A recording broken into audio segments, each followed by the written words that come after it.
Selon la Banque mondiale, l'éducation contribue grandement à la réalisation du double objectif de mettre fin à l'extrême pauvreté et promouvoir une prospérité partagée. Les élèves d'aujourd'hui étant les citoyens, les dirigeants, les travailleurs et les parents de demain. Une bonne éducation est, selon l'institution de Bretton Woods, un investissement retombé durable. Mais dans la pratique, les pays africains ne semblent pas forcément reconnaître à l'éducation ce rôle crucial qu'il pourrait jouer dans le développement économique d'une nation. On en veut pour preuve la sévère crise d'apprentissage qui frappe actuellement les systèmes éducatifs en Afrique subsaharienne et qui se matérialise par la baisse de la capacité d'acquisition de compétences des apprenants. Par ailleurs, au regard de la quantité de chômeurs qu'ils fabriquent, d'aucuns considèrent non seulement comme un impératif, mais aussi une urgence, la réforme de ces systèmes éducatifs si l'on veut enfin atteindre un véritable développement.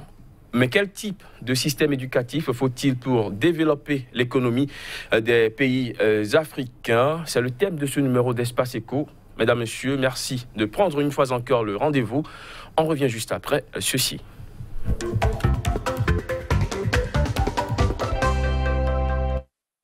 J'accueille pour ce numéro d'Espace Éco consacré au rapport entre éducation et développement économique. Raoufi Badirou, bonjour. Bonjour, monsieur journaliste. Administrateur civil à la retraite, vous êtes également un ancien fonctionnaire du programme des Nations Unies pour le développement PNUD. Merci d'être avec nous. Merci. J'accueille également Sameva Mondésir Amadidje, bonjour. Oui, bonjour. Vous êtes analyste financier, habitué de ce plateau. Bienvenue. Merci. Alors, la relation directe entre l'éducation et le développement économique, c'est vrai, on n'en parle pas très souvent, monsieur Badirou. Et pourtant, l'école est un levier fondamental de développement économique d'une nation. Absolument. Absolument. On dit pour développer un pays, créer des écoles. Et pour cause. Une bonne formation permet à l'homme d'être outillé pour des analyses pointues, pour un esprit de discernement. Et tout ceci doit contribuer au développement de la nation. Encore faudrait-il qu'on emploie ces cadres, ou du moins ces personnes formées à bon escient. Sameva Mondésir Amadidje, vous pensez la même chose? Exactement. Le système éducatif de chaque pays participe au développement de ce pays. C'est ce qui explique déjà l'écart de développement entre certains pays et d'autres pays. Quand on prend par exemple dans l'espace francophone, quand on voit par exemple la Côte d'Ivoire, vous voyez presque tout le monde s'exprime en français et que dans certains pays voisins, certains n'arrivent pas à s'exprimer en français, c'est déjà un problème. Quand on prend par exemple les États-Unis, ce qui a permis aux États-Unis d'être aujourd'hui une grande puissance, c'est le système éducatif qu'ils ont réussi à mettre en place au cours du 19e siècle. Donc si chaque pays pouvait adapter son système éducatif à sa réalité économique, aux besoins de son économie, on pourrait avoir des systèmes économiques et des systèmes éducatifs beaucoup plus performants pour permettre à chaque pays de se développer. Donc vous êtes de ceux-là qui pensent que l'éducation est un investissement? L'éducation est exactement un investissement. Alors, une étude de la Banque mondiale, M. Badirou, publiée en 2017 et qui portait sur l'évolution des richesses des nations, a montré que les pays qui produisent plus de richesses au monde ne sont pas ceux qui investissent le plus dans les ressources naturelles, mais plutôt ceux-là qui investissent dans le développement humain, l'éducation par exemple. Et lorsqu'on finit de lire un tel rapport, la question qu'on se pose tout de suite, c'est pourquoi l'éducation n'est toujours pas la première des priorités, si je peux m'exprimer ainsi, dans les pays africains? Quand bien même l'éducation serait la priorité, il faut savoir ce qu'on en fait, ce qu'on fait des gens formés. Lorsque vous voyez des universités qui forment des cadres qui sortent, du personnel qui sort pour l'État, mais est-ce qu'on les absorbe? Il n'y a pas de planification pour dire qu'on ne crée pas d'emploi. Si on ne crée pas d'emploi, tout ce monde formé ne servira à rien. Et l'éducation, donc, ne pourra pas jouer son rôle de levier de développement. Voyez? Et il faudrait savoir que même une personne bien formée chez nous en Afrique n'est pas forcément utilisée. La politique a tout aveuglé. En Europe, les meilleurs qui sortent des écoles sont vite absorbés par le marché du travail. Chez nous, non. La politique a pris le dessus. On prend qui on veut. On ne fait même pas d'évaluation en poste. Et vous voulez que l'éducation serve à quelque chose. Regardez le nombre de chômeurs par rapport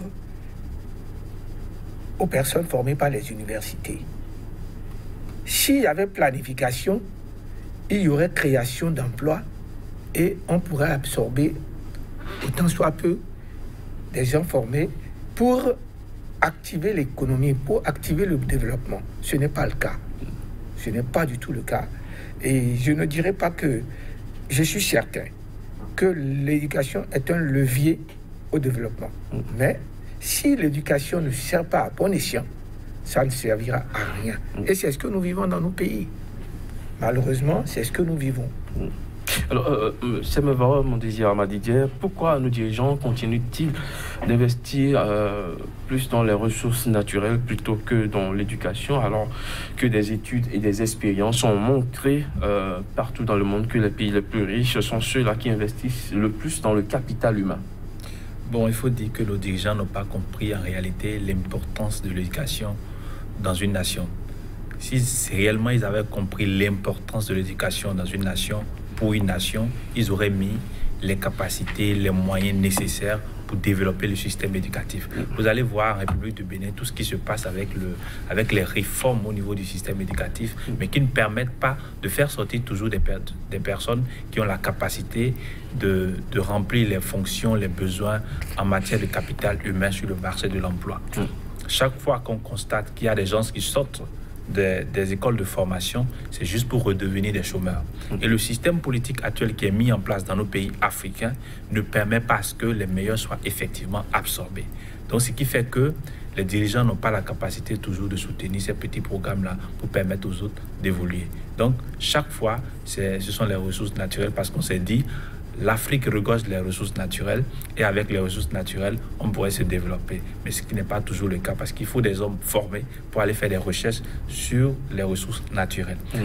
Aux États-Unis, au cours du 19e siècle, les personnes qui sont allées premièrement à l'école, on les a envoyées en Europe, aller faire des recherches en Europe. Ils sont partis en Asie, ils sont venus en Afrique. Et c'est ce qui a permis aux États-Unis d'être ce qu'il est aujourd'hui. Lorsque l'Empire mandingue était en train de se développer, l'Empire mandingue au Mali se développait, il a envoyé des gens étudier en Égypte. Il a envoyé des gens étudier au Portugal. Il a envoyé des gens étudier en Chine un peu partout, ce qui a permis l'expansion de l'Empire mandingue au Mali. Donc, si nos dirigeants pouvaient comprendre l'importance du système éducatif, du développement par l'éducation, ça pourrait nous permettre de développer nos pays. Oui, monsieur Rafi. Oui, je voudrais, si je prends le cas du Bénin, c'est un pays de cadres compétents. Il y en a à foison. Mais, comment les utilise-t-on? Il n'y a pas un désert de compétences au Bénin. Je m'insurge contre ça. Il n'y a pas un désert de compétences. Il y a des compétences avérées au Bénin. Selon vous, le problème n'est pas au niveau de la formation, mais ce qu'on fait des produits formés. Oui, je vais vous dire ceci. Vous voyez, lorsqu'il n'y a pas d'emploi, il y a la fuite des cerveaux. Ils partent ailleurs. Au lieu de rester développer leur pays, ils partent ailleurs. Vous voyez le nombre de chômeurs qu'il y a sur place. Est-ce que vous pouvez dire qu'ils ne sont pas compétents sans les avoir testés? Ils ont reçu des formations. Ils sont au chômage. Parce que le marché de l'emploi est désert.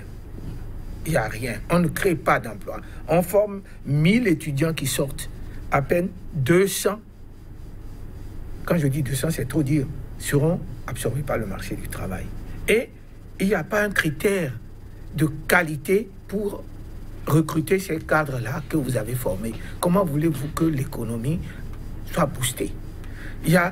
Lorsque vous avez des gens bien formés pour la chose, vous mettez d'autres là-dedans. Moi, je connais par exemple au pays ici, je connais des ingénieurs pétrochimistes qui n'ont jamais joué leur rôle jusqu'à leur retraite.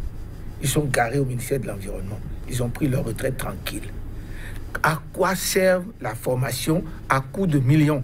Vous savez, je vais vous dire, en 72 ici, dans ce pays, lorsque la révolution a commencé, pour donner une meilleure formation à nos citoyens, ils ont envoyé tous les Béninois, ils les ont envoyés des pays africains en Europe, de Brazzaville, de Dakar, d'Abidjan, de Togo, ils les ont tous embarqués pour la France. N'ont-ils pas été bien formés? En ce moment-là, c'était M. Gadio-Goumen, que je remercie beaucoup, qui a fait beaucoup pour ce pays, qui était ministre de l'Éducation nationale. On les a tous envoyés en France. Ils se sont formés. Ils sont revenus.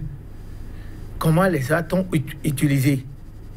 D'autres sont restés là-bas, faute de moyens d'être recrutés ici. Et vous savez, l'éducation est le levier du développement. C'est certain. Mais la pagaille des pays africains, parlant de tout et mêlant tout à la politique, fait que nous n'avançons pas. Mettez l'homme qu'il faut à la place qu'il faut. Faites l'évaluation homme-poste. Et voyez, si vous prenons les Chinois, les pays asiatiques, ils étaient au même niveau que nous à l'indépendance. Ils se sont développés aujourd'hui. Regardez la Chine. Prenons la petite Corée, Corée du Nord ou du Sud, vous voyez. Mais nous, malgré les richesses naturelles, même je ne sais pas qu'ils exploitent la richesse naturelle, ils se font voler la richesse naturelle. Regardez les pays africains qui ont du pétrole, où ils en sont. Regardez les pays arabes qui ont du pétrole, où ils en sont. Nous ne dirigeons pas. Nous ne faisons que cacophoner. Nous sommes là, et c'est le pouvoir qui nous intéresse. C'est pétiner son prochain, se montrer chef. C'est ce qui caractérise les Africains. Alors, vous avez souligné le problème de l'emploi, du chômage dans nos pays africains. Et tant qu'il y aura du chômage, les cadres formés ne serviront jamais à développer, à booster le développement de nos pays. Mais le constat est que la plupart des systèmes éducatifs en Afrique subsaharienne sont réputés plutôt produits plus de chômeurs que de main-d'œuvre qualifiée. D'aucuns parlent de système éducatif qui donne une formation au rabais ou produit une main-d'œuvre qui n'est pas compatible avec les besoins de l'économie. Est-ce que c'est votre opinion, Semevo Modesi? Exactement mon opinion, parce que le système éducatif aujourd'hui tel que présenté ne répond plus à la demande. Parce que par le passé, le système éducatif qu'on avait était beaucoup plus avantageux, mais aujourd'hui, il est plus, on va le dire peut-être archaïque. Je le dirais peut-être archaïque parce que là, il n'est plus adapté aux besoins du marché. Par le passé, j'ai rencontré des personnes âgées qui sont allées à l'école dans les années 58, mais on les forçait plus à aller dans les sciences sociales, c'est-à-dire la littérature, les sciences sociales, ainsi de suite. Mais aujourd'hui, on a plus besoin de techniciens dans les sciences. Parce qu'à partir de la science, on peut développer son pays. On a besoin de ces choses-là. Alors que le système éducatif aujourd'hui tel que présenté ne répond pas à cette demande du marché. On a un monde aujourd'hui qui est révolutionné par l'éthique. Mais le système éducatif que nous avons aujourd'hui ne permet pas qu'on ait accès aux TIC dans nos écoles. Aujourd'hui, en République de Bénin, vous n'avez pas la possibilité d'aller avec une tablette au cours. Vous n'avez pas la possibilité d'avoir vos cours sur vos téléphones et de faire passer le cours. Dans certains collèges, on vous interdit carrément de venir avec votre téléphone, même de venir avec des iPads, un peu de tout pour pouvoir dispenser les cours. Alors qu'on devrait permettre à ce que les jeunes puissent s'adapter à cela. Dans le système éducatif béninois aujourd'hui, dans certains pays en Afrique, il n'y a pas de cours pour dispenser les cours d'informatique dont on a besoin. On a plus avantagé les élèves dans les séries de développement social, c'est-à-dire les séries A, B, A1 et A2. Alors que les séries D et C sont en train de perdre du monde. L'État ne fait vraiment rien pour développer ces choses-là. Ces jeunes-là qui font les séries F4, ainsi de suite, qui font l'électricité, le bâtiment, l'État ne met rien en place pour absorber ces jeunes-là. Donc le système éducatif tel qu'aujourd'hui présenté ne permet pas de développer notre pays.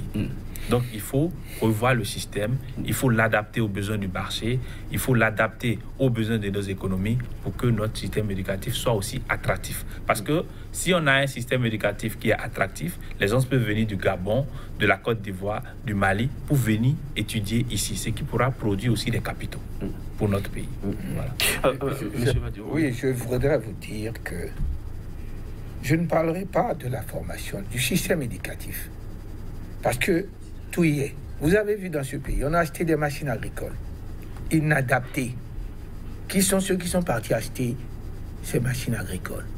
C'est des ingénieurs agronomes. Sont-ils mêlés à cela? Bon, je crois que moi, j'ai vu un vieux, un douanier à moi qui m'a dit, on leur a pourtant dit que ces machines-là ne sont pas adaptées. Nous avons plein d'ingénieurs agronomes ici. On en forme tout le temps. Nous disons que notre économie est essentiellement agricole, si nous voulons, parce qu'on n'a pas de ressources minières. Il y en a. Et dans les TIC, il y en a. Il y a CERCO, il y a ceci, il y a beaucoup d'écoles qui forment les hommes. Il faut les absorber et il faut les utiliser à bon escient. J'insiste là-dessus parce que former pour former, même si vous formez les cadres les plus compétents et que vous ne les mettez pas à l'œuvre dans de bonnes conditions, vous n'aurez pas le résultat. Et comment les mettre en œuvre si on ne forme pas pour les besoins de l'économie? Mais vous l'avez dit tout à l'heure, il y en a qui ont été formés pour la pétrochimie, qui n'ont jamais servi. Oui, justement. Lorsque nous disions que nous avons découvert le pétrole ici, il fallait faire appel à cela. Est-ce qu'on n'en a pas? On en a. Est-ce qu'ils leur ont fait appel? Non. Ils ont nommé qui ils veulent à la place qu'ils veulent. Et ça, vous savez, ce Bénin, mon pays, regorge de compétences dans diverses disciplines. Mais on ne les utilise pas. La politique a pris le dessus. Et les cadres même, dans la recherche de la fortune, abandonnent leur... qu'est-ce que je vais dire? Ils n'ont plus d'objectif. Hein? Ils se laissent aller au gré du vent pour de la fortune. Au lieu de se mettre... Ils sont plus professionnellement... qu'est-ce que je vais dire? Consciencieux. Ils ne sont plus... Ils pensent, chacun veut s'en sortir. Non, il faudrait tout refaire. La bonne formation, d'accord. Si vous dites qu'il faut adapter la formation aux besoins de la nation, d'accord. Prenons les besoins de la nation et voyons quels sont les contingents que nous avons par corps de métier. Nous en avons. Et qu'est-ce qu'on a fait? Si vous dites, on a toujours dit, le Bénin est essentiellement agricole. Le pays est essentiellement agricole. Nous avons plein d'ingénieurs agronomes. On dit, le budget du Bénin est essentiellement fiscal. Nous avons plein de fiscalistes. Vous voyez, si on nous dit l'économie, maintenant le commerce, nous avons encore des gens qui sont formés à l'école de commerce. Il y a même une école de commerce, APK 10, qui forme des gens pour le commerce international. Nous sommes outillés. Mais où se trouve le problème? Qu'est-ce que l'organisation, la gestion, l'analyse, le suivi, tout ça contribue à la bonne marche des structures. Lorsque, par exemple, vous faites un projet, vous ne déterminez pas comment suivre ce projet, vous n'avez pas fait d'études de faisabilité, vous n'avez pas fait d'études de rendement, comment voulez-vous que ce soit rentable? Vous mettez des gens qui n'ont pour esprit que on m'a nommé, je suis le directeur. Ils ne veulent même pas contribuer et collaborer avec ceux qui sont plus compétents qu'eux, qui sont là sur place, puisqu'ils sont le directeur. Et si l'État faisait un peu attention pour enlever la politique de certains domaines et mettre les hommes qu'il faut à la place qu'il faut, on avancera. Ce pays ne manque pas de compétences. Je persiste et signe. Et si quelqu'un ose me dire que dans tel domaine, il n'y a pas de compétences, qui viennent me voir, je vais les trouver. Alors, les pays africains ne manquent pas de compétences, comme le souligne M. Badirou. Il a souligné les problèmes d'organisation et des problèmes de politique qui se mêlent, qui prennent le dessus sur les questions de développement. Amadija. Oui, je suis exactement d'accord. D'abord, quand on regarde le système éducatif, on ne dira pas qu'il n'y a pas de compétences. Moi, au lendemain où le chef de l'État a dit le Bénin est un désert de compétences, j'ai ri fatigué parce que le Bénin, c'est un marigot de compétences. Il y a de très grandes compétences. Quand on va à Paris, on sait que l'un des plus grands médecins de la région de Paris est un Béninois. On se réjouit qu'il y a de la compétence en République du Bénin. Donc, c'est le système politique aujourd'hui qui s'est mêlé à la désignation de certaines compétences pour diriger les choses. Quand on prend le système, quand je prends par exemple le secteur de l'éducation supérieure, il y a des personnes qui dirigent d'autres personnes alors qu'ils n'ont pas la compétence nécessaire pour diriger ces personnes-là. Il y a un problème. Il y a des enseignants qui sont mis en face de certains étudiants qui n'ont pas la capacité qu'il faut pour diriger ces étudiants. Il y a des personnes qui dirigent des projets en République du Bénin qui n'ont pas la capacité de diriger ces projets-là. Je vois par exemple les Chinois qui viennent prendre nos projets de construction, de réalisation, de maquettes, ainsi de suite, alors qu'il y a au Bénin plusieurs personnes qui ont la capacité, la potentialité de réaliser ces maquettes-là beaucoup plus fois mieux que ces personnes-là, qu'on n'en parle pas. Mais parce qu'ils ont servi par le passé à des intérêts politiques, qu'ils ont participé à l'installation de certains partis politiques ou de certaines personnes, on les prend, il faut les satisfaire, il faut les récompenser. Donc c'est cet aspect de la chose qui a fait mêler la politique à la valorisation de nos compétences ici. Vous voulez dire qu'à côté du problème de formation, il y a le problème d'organisation. Exactement. Il faut que nous revenions dans notre contexte. La formation, l'éducation est le levier du développement, de tout développement d'un pays. Mais faisons attention, nous savons ça déjà. Comment faire pour que la formation, l'éducation contribuent au développement réel du pays? C'est là mon problème. Et c'est ce qui dérange les pays africains, subsahariens. La plupart de ces pays-là. Si tout à l'heure, M. Semevo, c'est ça, a parlé de la Côte d'Ivoire. Les cadres béninois ont servi au développement de la Côte d'Ivoire. Ils nous ont tous recrutés de Paris pour venir enseigner là-bas. Et Fobani a été très intelligent pour développer son pays là, amener les compétences de béninois. Au fur et à mesure qu'on forme les Ivoiriens, ils auront les contrats. Aujourd'hui, moi je me rappelle, ma sœur a été formée en gynécologie en Côte d'Ivoire. Elle était major de sa promotion. Mais elle n'a pas pu faire l'agrégation ici parce qu'on la bloquait. Quand les Ivoiriens sont venus en grand nombre pour faire l'agrégation, ils ont dit, mais où est-ce que toi tu es? Nous faisons l'agrégation. Son pays l'a empêché d'avancer plus loin. Voilà le cas du Bénin. Il faudrait que nous ayons l'esprit patriotique. Il faudrait que le gouvernement fasse moins de politique et pense au développement. Nous allons avancer dans ce débat. Parlant de la qualité de la formation en Afrique en général et au Bénin en particulier, vous, Béninois que vous êtes, récemment vous avez adressé une lettre ouverte au gouvernement béninois pour attirer l'attention de ce gouvernement sur la nécessité de réformer le système éducatif béninois afin de le réadapter aux réalités locales et aux réalités du temps. Oui, exactement. J'ai interpellé le ministre pour qu'il puisse mettre sa compétence. Le ministre de l'enseignement secondaire, de la formation technique et professionnelle. Voilà. Je l'ai interpellé pour qu'il mette sa compétence au profit du système éducatif béninois. Parce que le système éducatif béninois a besoin d'un ensemble de réformes. D'abord, il faut constater que le système est très long. Le système éducatif que nous avons aujourd'hui en place est très long. Et qu'il faut peut-être le réduire. On passe 6 ans au cours primaire, 7 ans au cours secondaire et on passe 8 ans pour avoir un doctorat. C'est beaucoup plus long. Moi, je pense qu'il faut réduire. Parce qu'on produit des hommes, malgré toute cette longueur, on produit des hommes qu'on n'a pas la capacité d'employer. Même si c'est 2 ou 3 ans, il faut enlever sur le système éducatif. Première chose. Est-ce que ça va régler le problème de l'emploi? Non, ça ne va pas régler le problème de l'emploi, mais ça va éviter une perte de temps à ces personnes qui passent tout le temps à étudier, mais au bout du compte, ils ne sont pas employés. Donc, ça va permettre tout de suite de se faire employer.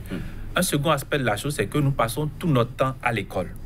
Le matin, à 7h ou à 8h, nous sommes à l'école. Nous rentrons à 19h ou à 20h. Et sur toute l'année, nous sommes à l'école. Peut-être pendant 18 ans ou 19 ans, nous sommes à l'école. Il faudrait que l'État nous permette d'aller à l'école le matin, de revenir le soir apprendre quelque chose. Si nous apprenons quelque chose et que à la fin, nous avons un diplôme, nous n'avons pas été employés, nous pouvons servir à faire d'autres choses.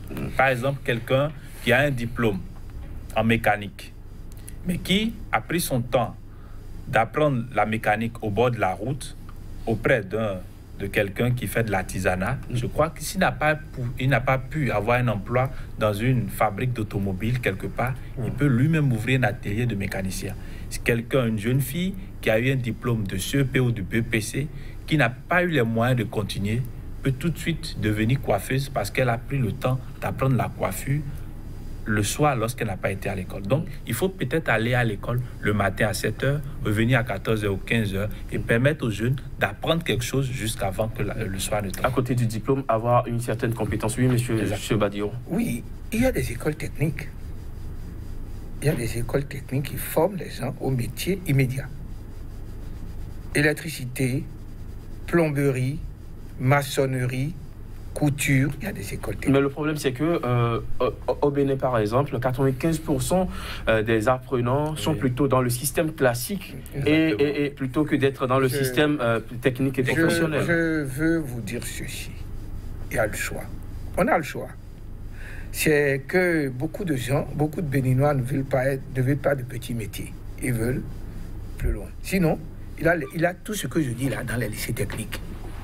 Et ça vous permet à un emploi immédiat. Qu'est-ce qu'on a fait quand on a créé des DUT? C'est pour avoir un diplôme professionnel immédiatement. Le diplôme universitaire de technologie ou les BTS. C'est pour avoir un emploi immédiatement à coût de formation. Bon, les gens ne veulent pas s'arrêter là.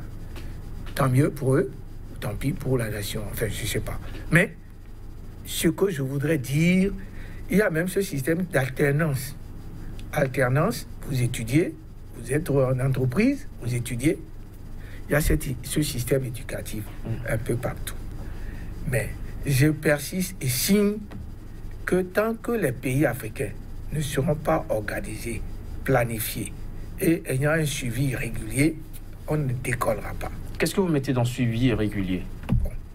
Suivi, lorsque vous créez une entreprise, vous ne voyez pas sa progression. Vous ne voyez pas son évolution. Lorsque vous faites un bilan, d'ailleurs les bilans ne se font pas.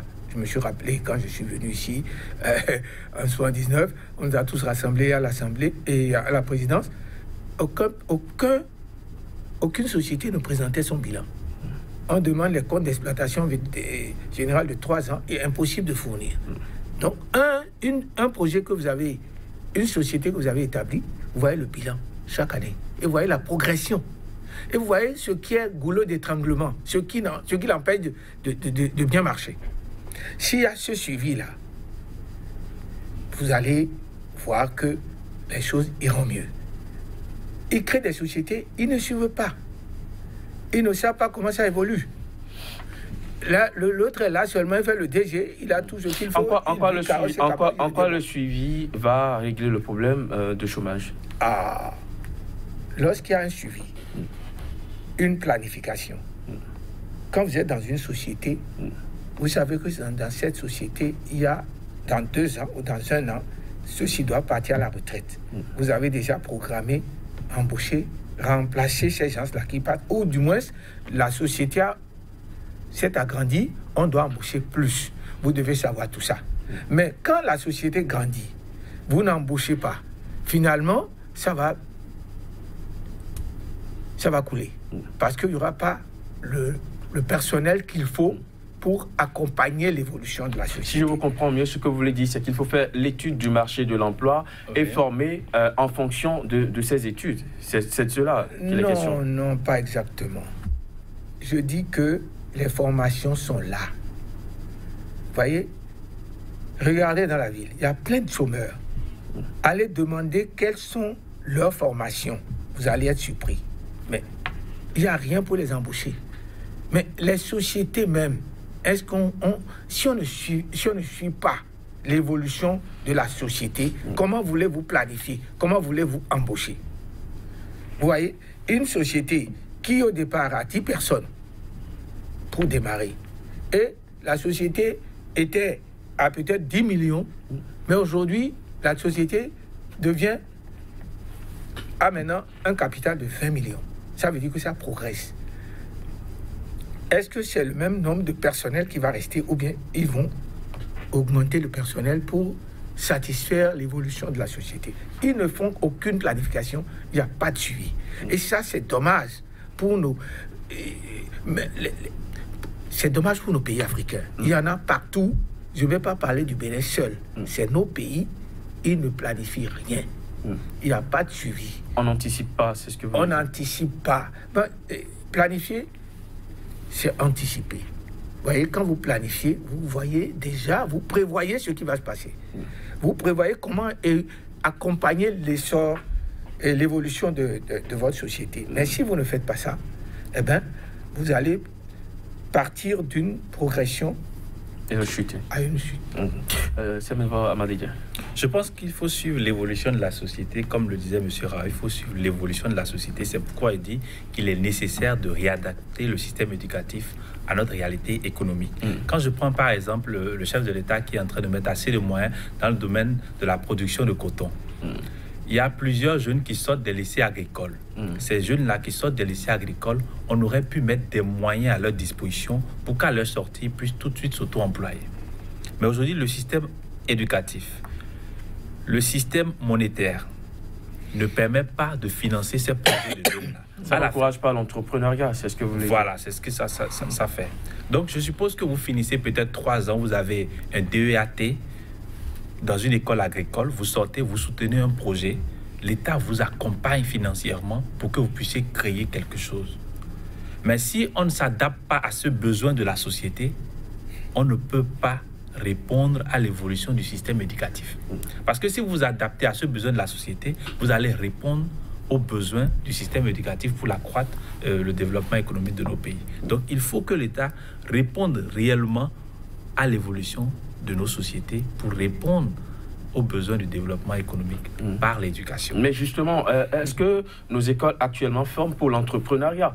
Parce que M. Badiro l'a dit, nous avons assez d'ingénieurs agronomes, il y a des terres à cultiver, mais chose étonnante, il y a des ingénieurs agronomes qui chôment. Non, parce qu'on n'a pas mis les moyens qu'il faut pour ces personnes-là. Parce qu'un ingénieur agronome qui est au ministère de l'Agriculture, mais qui est dans son bureau, il vient le matin, il rentre le soir, il vient le matin, il rentre le soir. Mais avant de recruter ou soit de donner le diplôme d'ingénieur agronome à quelqu'un, il faut voir s'il a une ferme. S'il développe une ferme, s'il développe des applications de ce qu'il a appris. S'il vous plaît, à ce niveau-là, je vais dire que dans ce pays, on a eu des fermes d'État. Il y avait plein de fermes d'État. Et on avait atteint l'autosuffisance alimentaire à ce temps-là. C'était à quelle période? Dans les années 80 à 88. Nous produisions des tomates. Aujourd'hui, on en importe du Togo, du Nigeria, du Burkina. Ces tomates-là que nous produisions avant par la Sonafel. On avait des sociétés de pêche. Le poisson, il y en avait à foison. Je ne sais pas qu'est-ce qu'on avait. Mais nous, on a planté la ferme de Papatia à Birni. Mais les mangues étaient grosses comme ça. Aujourd'hui, qu'est-ce qu'on en a fait? On a tout annulé sans autre chose pour suppléer à cela. Nous allons à reculons. Nous allons à reculons dans ce pays. Quand il parle de la gestion du coton, le coton, je ne suis pas un ingénieur agronome, mais je suis cadre du ministère de l'Agriculture. Mais comment gère-t-on la filière coton? Est-ce qu'ils font le bilan? Est-ce qu'ils font le point? Quand on dit, on veut cultiver 1000 tonnes cette année, on commande les intrants, les engrais pour 1000 tonnes. Finalement, on n'en produit que 350 tonnes. Qu'est-ce qu'on fait de la différence? On va peut-être parler du coton une autre fois. Restons dans le cadre. Parce qu'il a parlé du coton. Non, le coton, ce n'est pas le sujet. Restons dans le cadre de l'éducation, dans la formation. Je voulais apporter la preuve qu'il n'y a pas de gestion réelle, il n'y a pas de planification, il n'y a pas de suivi. Et c'est ce qui dérange. Parce que s'il y a de la planification, la bonne gestion et le suivi, mais oui. Moi, je quittais une société ici et j'ai vu l'allure de cette société. Ça s'appelait la Sabli. En partant, je leur ai dit, sous peu, vous allez mettre la clé sous le paillasson. Parce qu'il est dit dans la loi commerciale, lorsqu'une société perd les 3/4 du capital, on la déclare en faillite. Et en ce moment-là, pratiquement, on ne produisait plus rien, on payait les salaires. Et ça n'a pas manqué. C'est arrivé. Ils ont dû fermer.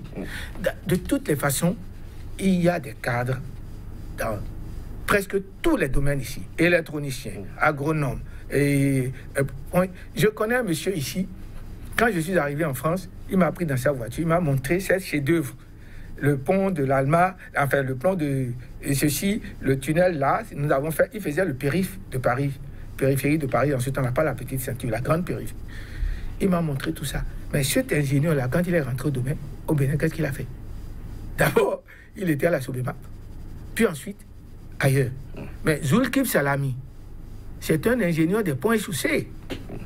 Qu'est-ce qu'on en a fait? On va évoluer dans ce débat. C'est même mon désir, Madidjer. Je reviens à cette lettre ouverte que vous avez adressée au gouvernement. Vous avez également suggéré que le système des coopératives scolaires soit remis au goût du jour.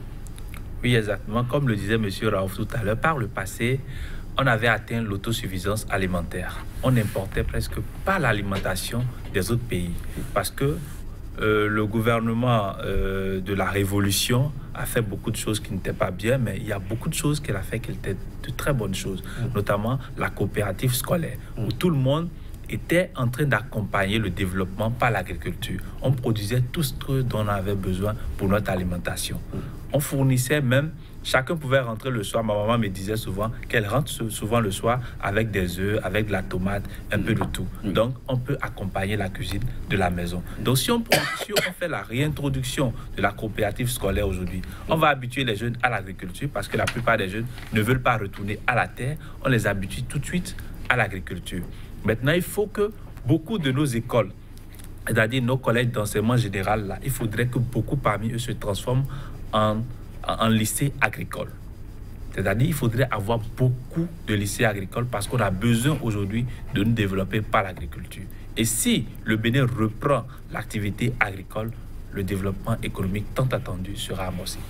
Monsieur Rafi, le système de la coopérative scolaire, vous l'avez connu? Écoutez, non, j'ai fait beaucoup l'étranger, je suis rentré pour travailler, et puis bon, je peux vous dire que j'ai apprécié cette période révolutionnaire que j'ai participé pour une partie de ma carrière, mais nous avons abandonné les cultures ouvrières au profit du coton. Nous n'avons plus de fermes qui nous produisent autre chose que le coton. Alors, et aujourd'hui, nous voici où on en est. Là où je veux mettre l'accent. Avant de créer quelque chose, quand la politique dit, les cadres doivent pouvoir dire, ah, c'est faisable, ce n'est pas faisable. Je vais vous donner un exemple. Si vous voulez mettre les bus à Cotonou aujourd'hui, il faut vous assurer de la rentabilité. Et pour cause. Si vous mettez des bus, ça ne serait pas rentable tant qu'il n'y aura pas de certaines dispositions. Je m'explique. On est déjà habitué à Cotonou à ne pas attendre. Le Gémidien est là, tout près, on s'en va. Vous êtes à l'arrêt du bus, ils ne sont pas capables d'attendre 15 minutes pour que le bus arrive. Lorsque vous avez un bus à 9h, vous allez sortir de chez vous à 8h30, peut-être que vous serez à l'arrêt du bus à 9h moins le quart, le bus viendra. Le Béninois ne peut plus attendre. Quand il sort de chez lui, il faut qu'il trouve les en même temps qu'il s'en aille. Donc, si vous mettez les bus là, ce ne serait pas rentable. Vous voyez? D'ailleurs, on a vu les bus qu'ils avaient envoyés ici. Quelle était sa rentabilité? Donc, il faut toujours faire l'étude de faisabilité, l'étude de rendement. Si on ne le fait pas, ce serait à perte. Tout ce qu'on fait, sans étudier d'avance, sans mettre un peu d'ordre dedans, ce serait à perte. Donc, pour que nos pays se développent, il faudrait que vraiment nos dirigeants aient conscience de la chose.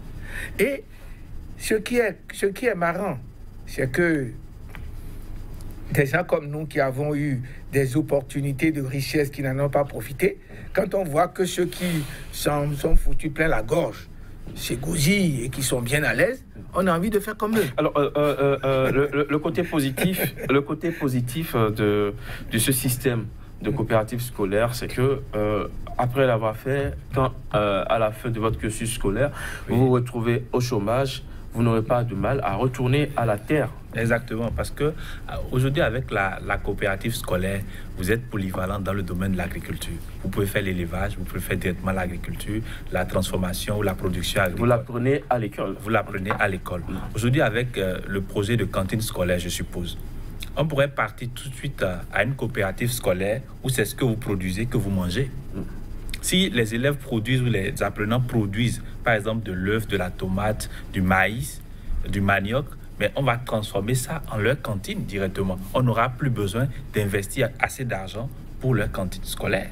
Les prisonniers, les détenus, on les réinvestit dans la production agricole. Nous allons atteindre l'autosuffisance alimentaire. En même temps, ça fait la promotion de la consommation locale. Voilà, les jeunes là qui sont au chômage, tous ceux-là, s'ils avaient appris par cette coopérative scolaire, ces jeunes ne seraient pas en train de chômer. Monsieur Badio, vous confirmez? Oui, c'est une bonne chose. Tout ce qui peut amener dans le sens du progrès, je suis d'accord. Mais seulement, je voudrais dire ceci. Nos gouvernants n'ont pas en tête le développement du pays. Ce n'est pas question de formation. Ils ne planifient pas pour le développement. Vous insistez sur la planification. Oui, je vais vous dire une chose. Il y a des gens, comme Thomas Sankara, qui a déclaré la bataille du rail. Et il s'est mis à faire les rails. Et c'est concret. Vous voyez, c'est concret. Ce qu'il a laissé là. Ici, nos gouvernants, en Afrique, qu'est-ce qu'ils pensent? Au développement du pays? Non. Ils rêvent un jour, ils disent oui, on va faire le pont d'Akasato, le lendemain. Non, il n'y a rien de planifié. On va à l'aveuglette. Il faudrait qu'il y ait le sens du développement, le sens patriotique, qu'on dise, qu'on trace les grandes lignes du développement du pays. Moi, je donnerai un exemple. Lorsque nous voulons développer le pays, qu'on pense que de Cotonou à Manaville, accès direct, route, à Bomé et à Lokossa, route directe. Les routes qui peuvent permettre le développement du pays, faciliter la circulation des personnes et des biens. Si nous faisons ça, voilà un premier point de développement. Nous disons, bon, notre port, est-ce que, vous voyez, je vais vous dire une chose. Allez-y. J'ai vu faire. Si vous allez au CNHU, c'est bien peint. On dirait que c'est rénové. Allez à l'intérieur, le plateau technique est le même, et sinon plus désuet. Alors, à quoi ça sert de saupoudrer le visage et que l'intérieur soit mauvais? Et ça, je ne suis pas d'accord avec. Alors, parlons toujours de la réforme du système éducatif. D'aucuns pensent que cela passe par la fusion de l'enseignement secondaire, c'est-à-dire faire la fusion entre l'enseignement général et l'enseignement technique et professionnel, de sorte qu'il n'y ait plus de volet général à côté et volet technique et professionnel. Il ne faut plus laisser le choix, en fait. Exactement. L'éducation, c'est l'éducation. Il ne faut plus mélanger les gens, il ne faut plus séparer les gens, il faut les mettre tous ensemble, il faut leur donner une même formation. L'ignorance dans ce monde sera bannie si le taux d'éducation est beaucoup plus élevé. Et si nous voudrons bannir aussi la pauvreté, il faut augmenter le taux d'éducation, permettre à tout le monde de s'alphabétiser. Là, on pourra réduire l'ignorance et le taux de pauvreté dans nos pays. Et ces jeunes-là qui vont dans les formations techniques, ils croient que c'est la meilleure option. Ceux-là qui vont du côté général, ils croient que c'est la meilleure option. Mais il faut permettre à ces deux grands groupes de rester ensemble, d'avoir la même formation et d'avoir les mêmes opportunités. Cela permettra d'avoir une formation qui donne de l'emploi. Nous sommes, je vais vous dire très rapidement, 30 secondes, nous sommes à la fin de cette émission. Vous voyez que ici, lorsque on a la même formation, on fait le tronc commun. On fait maths, maths sup, et c'est à partir de là que ceux qui font les ponts chaussées vont là, ceux qui font commerce vont là, ceux qui font agronomie vont là. Vous voyez, jusque-là encore, c'est un système qu'on a déjà appliqué. Vous voyez, on est revenu au système formation technique pour ceux qui le désirent dès le départ. Ça leur permet d'évoluer dans ce qu'ils veulent faire exactement. Et les autres. Vous voyez, lorsque vous avez le bac D ensemble, ceux qui font médecine, ceux qui vont à l'école d'agronomie vont à l'école d'agronomie, mais il y a déjà au moins 6 ans, 7 ans de formation commune. Vous voyez, non. Et tout ce qui est bon est bon. Nous aurons certainement l'occasion de revenir dans d'autres plateaux pour en parler. Malheureusement, le temps qui nous a été accordé, nous sommes à la fin de ce temps. Merci à vous d'être passé sur le plateau de cette émission. Raofi Badirou, expert en gouvernance, administrateur administrateur civil à la retraite et ancien fonctionnaire du programme des Nations Unies pour le développement PNUD. C'est Modésir Amadidje, analyste financier. Merci d'être passé avec vos différentes explications et analyses. Mesdames, Messieurs, ce sera tout pour aujourd'hui. Vous pouvez également suivre ce numéro d'Espace Éco sur notre site www.sikatv.info. Retenez que l'éducation est l'arme la plus puissante que nous pouvons utiliser pour changer le monde. L'éducation est l'arme la plus puissante que nous pouvons utiliser pour changer le monde. Et c'est sur cette citation de Nelson Mandela que je vous donne rendez-vous pour la semaine prochaine, même heure, même fréquence. Surtout, restez avec nous. L'information revient sur Sika.